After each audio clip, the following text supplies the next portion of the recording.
যুবক, যৌবন পাইলা এটা বিষয় না, যৌবন দিয়ে আল্লাহ পাইলা কিনা এটা বিষয়।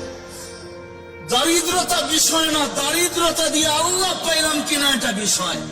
সৌন্দর্য বিষয় না, সৌন্দর্য দিয়ে আল্লাহ পাইলাম কিনা এটা বিষয়। ধন বিষয় না, ধন দিয়ে আল্লাহ পাইলাম কিনা এটা বিষয়। যে আল্লাহ পাইল ধন দিয়া, হায় হায় আবু বকর ওই মজা, ওই মজা, ওই দিনের মজা আবু বকরকে জিজ্ঞাসা করেন, দুনিয়ার কেউ বলতে পারবে না ওই দিনের মজাটাই কি ছিল। যেদিন আল্লাহ রসুল জিজ্ঞাসা করছে আবু বকর বাড়িতে কি আছে, আল্লাহু ওয়া রাসূলুহু, আল্লাহর রাসূল আছে আর বাড়িতে কিছু নাই। ওই দিনের মজা আবু বকরই জানে কি মজা ছিল।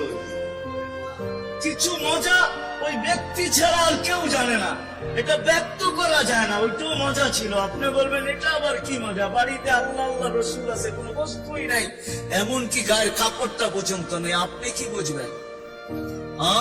নাবালেকরে প্রেমের কাহিনী শিখায় কোনো লাভ নাই, ঠিক না?